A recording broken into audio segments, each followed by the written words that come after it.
Our scripture today comes from Matthew 25:31 through 40. And you already know it's about Jesus separating the sheep and the goats. When the Son of Man comes in his glory and all the angels with him, then he will sit on the throne of his glory. All the nations will be gathered before him, and he will separate. Whoa, that's right, okay. All the nations will be gathered before him, and he will separate people one from another as the shepherd separates the sheep and the goats. And he will put the sheep at his right hand and the goat at his left. Then the king will say to those at his right hand, "Come, you are blessed by my Father. Inherit the kingdom prepared for you from the foundation of the world. For I was hungry, and you gave me food. I was thirsty, and you gave me something to drink. I was a stranger, and you welcomed me. I was naked, and you gave me clothing. I was sick, and you took care of me. I was in prison, and you visited me." Then the righteous will answer him, "Lord, when was that we saw you hungry and gave you food, or thirsty and gave you something to drink? And when was it that we saw you a stranger and welcomed you, or naked and gave you clothing?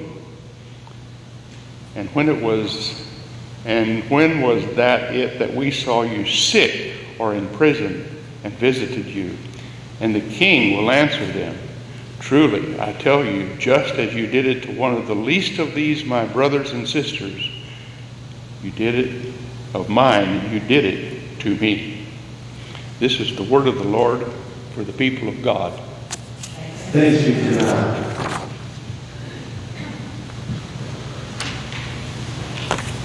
One of the blessings in my life, in my personal journey, is to meet Ken, Lucian, and Linda in my journey. They welcomed me and they fed me. And when I felt lonely, and they were with us, they were with me wherever I went to, whatever I went to. He was there for me. I was with him in the pastoral ministry. One day he came to me and he was explaining about church ministry. "Michael, listen. Ministry is all about building a relationship. Relationship matters. Relationship is that's what I learned from Ken Newton. We are such a great blessed and such a great honor to have Reverend Dr. Kent Newton here at this place as a guest speaker. As he comes, will you please give him a big hand and welcome him in the name of the Father and the Son and the Holy Spirit. Let's pray together.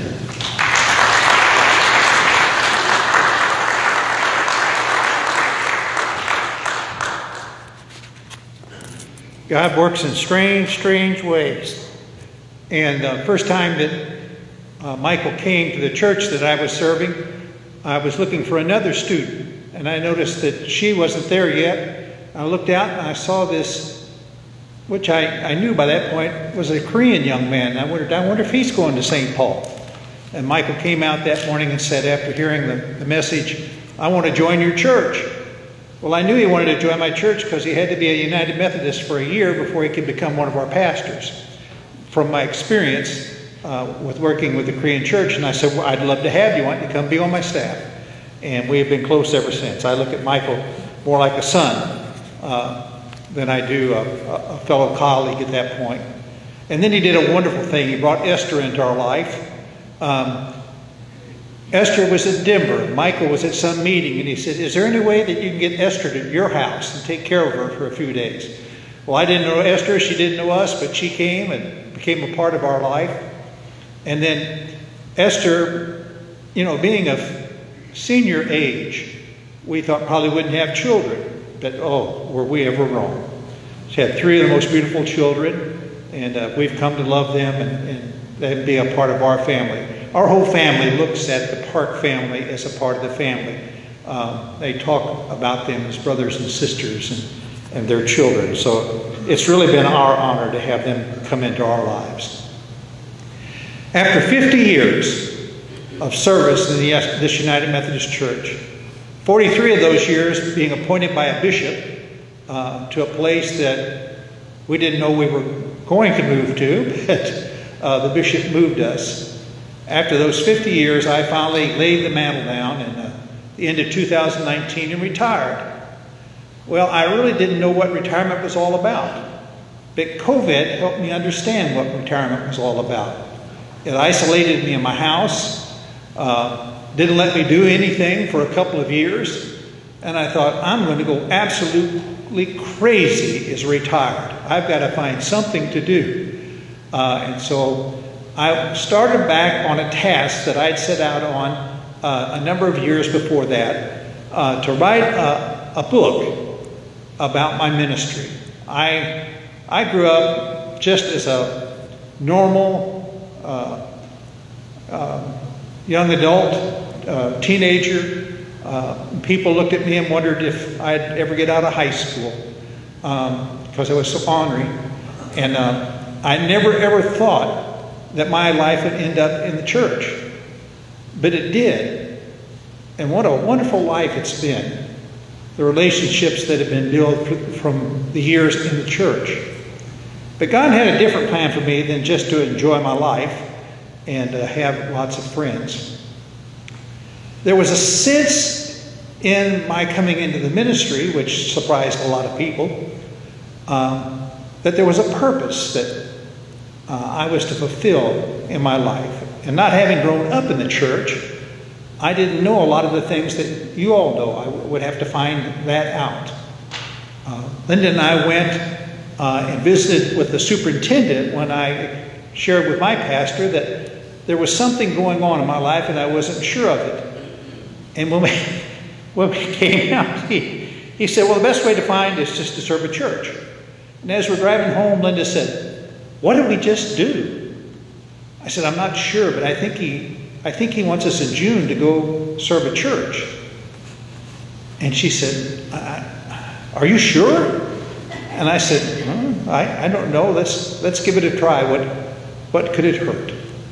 And that began a 50-year journey for us. Many times in our lives, we were very comfortable where we were. And the bishop would say, Ken, I need you to do this.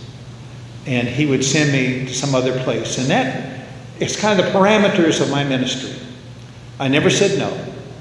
I didn't want to leave a lot of times. I didn't want to do what the church really wanted me to do, especially when they said, we would like you now to go to New York City and live there and serve as a director of UMCOR. I think I passed through New York City one time in my life on an airplane. I'd only been overseas once, and that was to Israel until I'd come into the chair of the Board of Global Ministries and in our conference, and I'd made a trip to India and a trip to Africa, and I thought I am one of the least qualified people to be able to do this kind of ministry. Well, those years at UMCOR were truly amazing years. They were amazing years for not only me, but for us, the church. We got to see what we can actually do as a church in mission. This Methodist church has a tremendous mission around the world. In India alone, we have over 5,000 schools that we built, missionaries built.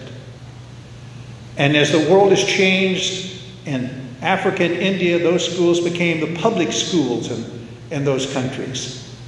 We built hundreds of hospitals across China, India, and Africa, and the old Soviet Empire. Missions to people in times of need. But we had come to a place in the 80s, 70s and 80s, where there was a distance between us and our mission. You know, Americans like to think that we live in the world, are isolated from the world, and don't have to be worried about the problems of the world. We have these two great oceans that separate us. Well, in the church, that became kind of our mindset. Why do we have all these missions around the world? What do they do, these missions? How do they help us? We could use that money right here. There are poor people right here in our country. I heard that over and over and over. And when I got to be the chair of the Board of Global Ministries, in the Missouri Conference, I said, why don't we do something? Why don't we take teams to India and to Africa and Eastern Europe and visit the missions of our church and just see what we do? And so we made our first visits in the middle 80s, first going to India and Nepal, a month trip, 33 people from across the conference. And we were blown away by the poverty, by the conditions people lived in, by the lack of schools and hospitals, except for those of the church. And we met the people in India that were Methodists serving there in India in the church and saw their great needs and what they were doing. Next, we went to Southern Africa. In Southern Africa, there are countries like Zimbabwe and Zambia and Mozambique, where the public education was, the government took over the Methodist schools and made it public schools. But they still needed help for the children. And again, the poverty and all of those countries were becoming independent. Everything that the colonialists had done, they took away when they left it. And there was so little opportunity there. I took a team down into Southern Africa, and we went there and we met Methodist leadership in those countries and what they were facing. And we began to covet with them what we could do to help those places. And there I met a man named Theo Coggin. Theo was an investigative reporter, and he finally had to give up his job because under apartheid he'd been arrested for the views he was expressing on television. Many other Methodists were already in Robbins Island because of their not believing in the government that was in power at that time. Theo and I bonded a kind of a friendship there. We both were men kind of out of place, but trying to bring some kind of hope to the world we live in.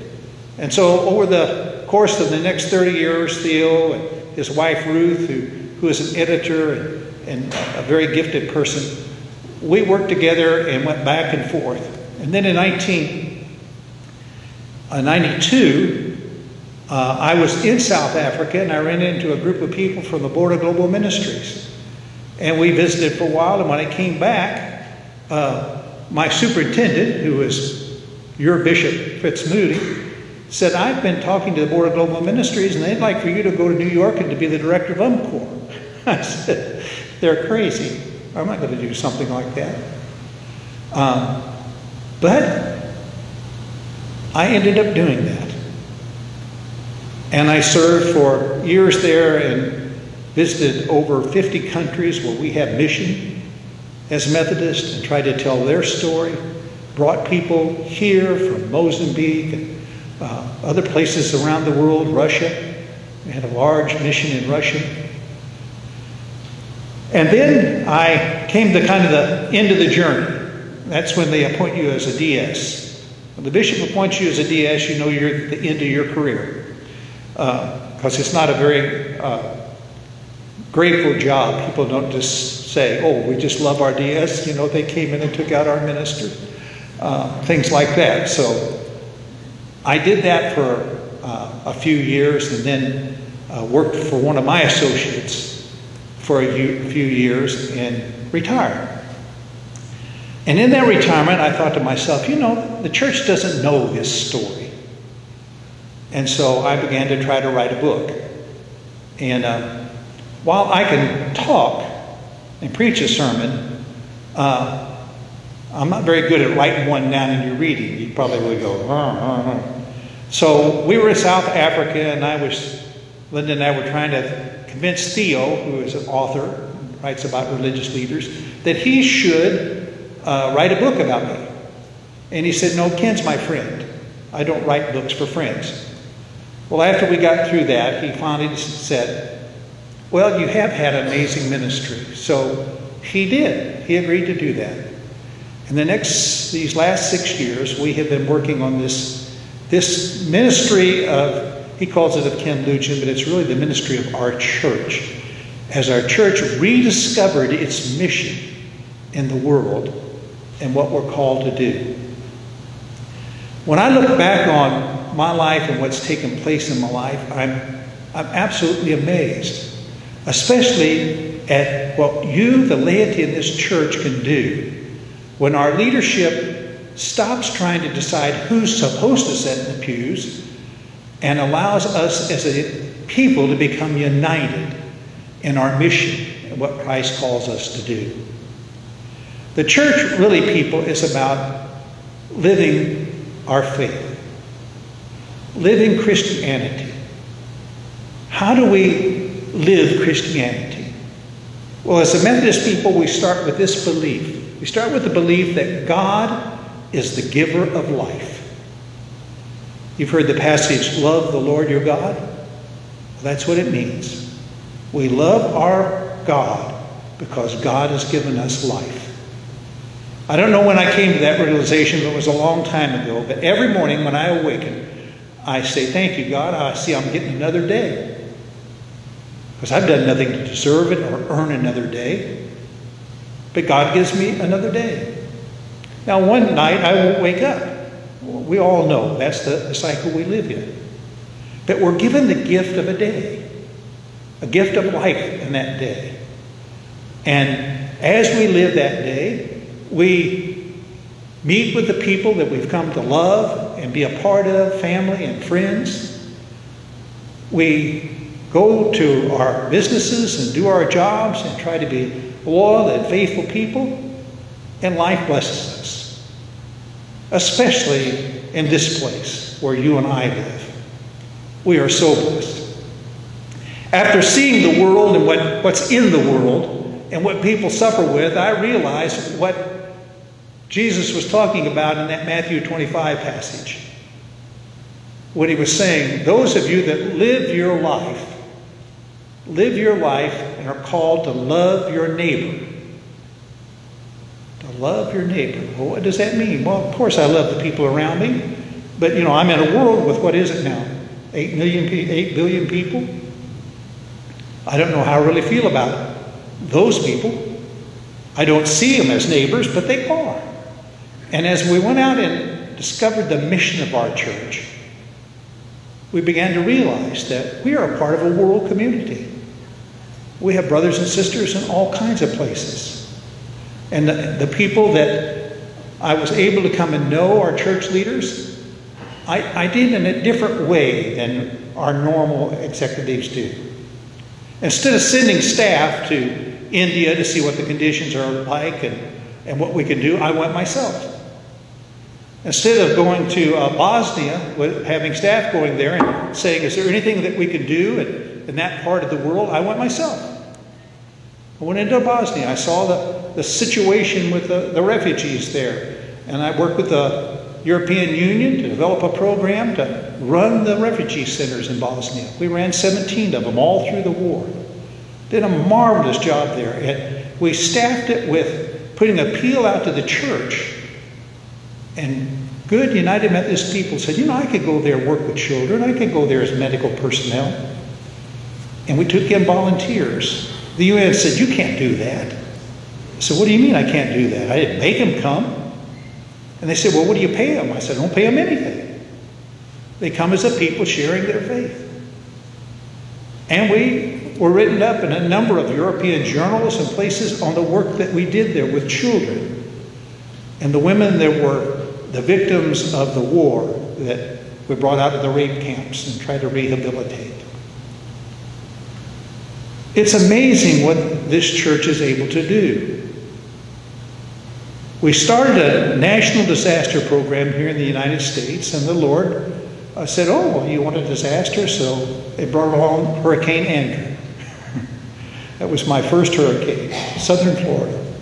Wiped out 13 United Methodist churches. Unbelievable destruction. Went in there with a team and we said, we can do this. And we rented a warehouse and we made a peel out across our church to send specific kinds of goods. And the people did that all across this church. 1 month we had over 40 truckloads, long trailer loads of clothes and other things that people would use that lost everything. And then we made an appeal out to the church for an offering. And folks said, no, you can't do that. And I went to the Council of Bishops, and they said, yeah, we've got a bishop's offering. You want to take that? We've never used it, but let's try. So I did. And we raised $20 million in that first offering to help the people of Florida and Louisiana recover from those hurricanes. What I learned in all of this is that our life is about loving one another, not putting one another down, not being fearful of one another. I've been in places where you all would say I was absolutely crazy, and I was absolutely crazy, but I wasn't afraid. Because whether it was in the depths of Russia, or Africa, or South America, if I was there and there was a church, the people took me in, and they cared for me. And we worked together to see what we could do as a people to make a difference. That's what this book is about. This book is about that story. It's not so much about me, it is about you. How the church responded, how the church responds today, and the difference we make. You find out about some things that we're doing today that you might or might not know about. The university that we've created in Africa is one of the top schools in Africa, producing all kinds of young people that are active in governments, trying to build democracies in the countries there, medical people, church people. We talk about the relationships that we've built.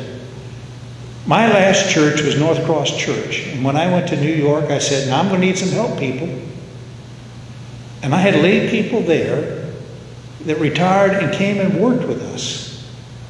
They worked with us in the Rwanda genocide in Goma Zaire, a team of medical professionals.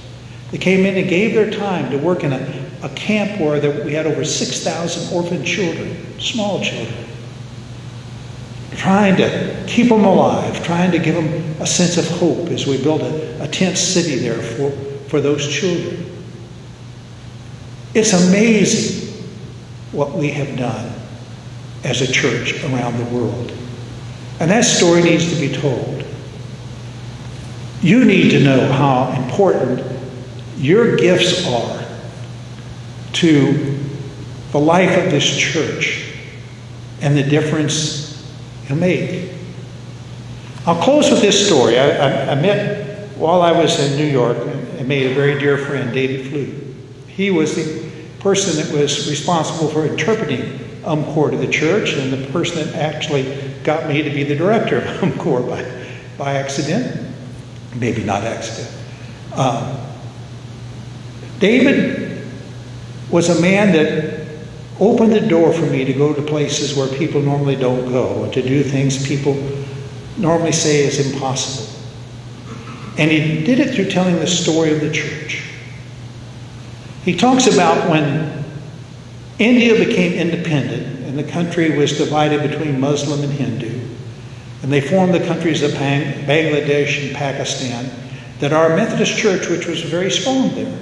Now, we only had maybe 1% of the population, but when you're talking about a billion people, that's a lot of people, 1% or 2%. And we had the schools and the hospitals, and we started village churches. North of Calcutta, which was one of the poorest spots in the world at that time, there was a group of Methodist Christians, village Christians that had started churches in a Muslim world. And they were persecuted for this, but they continued to be faithful. They dreamed of one day being able to have a building. They met under the trees, and they at times would take fronds and things and make a little barrier during the rainy season so that they could gather and worship, but they longed for a church. Well, the rule in India was you couldn't borrow money to build a church. You had to have the money, collect the money, and so they started taking offerings. And finally, on their 15th year of gathering money for that, they realized they had enough money to build a church. Something they worked for and dreamed for all those years. So they called the superintendent. The superintendent invited David Flew to go and be with him as a guest. So David flew from New York, and they went up to the village church, and David said it was like Palm Sunday, he imagined, in Jerusalem. He said everything was decorated in the little village, and flowers, and the people were happy, and they came to the time where they presented their monies to the superintendent to see if they had enough money to build this church. And the superintendent counted it and said, yes, you have enough money. You can build your church. And he said, what a celebration we had. What a feast we had that night in that village. He said, I left there and I was overwhelmed by what these people were able to do. He said, I was out on the road for almost a month after that, and finally I got back to New York to my office, and there was a letter from the superintendent. And I thought to myself, I hope he sent me a picture of the building going up or whatever. And when he opened the letter and began to read, he began to cry. I still can't tell the story. And what he discovered was, after he left, the monsoons had set in, and they had been especially heavy, the rain, in that part of Bangladesh. It had wiped out 17 Muslim villages below the Christian villages, had destroyed them. And when the people met in a little Methodist church to start their building, they said, how can we do this? Our neighbors are in need of homes and food. So they took that offering that they collected all those years, that offering which would give them a church building, and they divided it up in 17 bags. And they went down to the villages, the people that had persecuted them and made life hard for them, and they gave each village a bag of money to help them rebuild their communities. David said he left New York and he went to North Carolina. He was preaching that Sunday, and he told that story of what had happened. He said, I was at the back door and a man came out, and he pressed a piece of paper in my hand. And he said, I hope I can do a little to help these people in Bangladesh. David said he put it in his pocket and he forgot, but that night when he was undressing, he remembered he had that check and he pulled it out. And then he opened it up, and it was for $10,000. And he said, I wrote the man and I told him, you didn't just build a church. This offering would have built several churches. I just wanted you to know that we can't outgive God. When we are generous and we live to serve our neighbor, God rewards us. So, I do enjoy being here. I do enjoy coming back. I enjoy talking about our United Methodist Church. We've heard an awful lot of bad things about it, but the world would be a different place if we as the United Methodist people weren't here serving. And I could stand here all day and tell you wonderful stories about this church and the difference it's made in the lives of others. But I would just leave you with this thought. There's just one mission in the church. And wherever we're serving, whether it's in Africa or in Kansas or in Singapore, wherever there's a Methodist ministry, we're together in that. And we're making a difference in the lives of people. We're making the Christian life come to life as we reach out to others in need. Amen.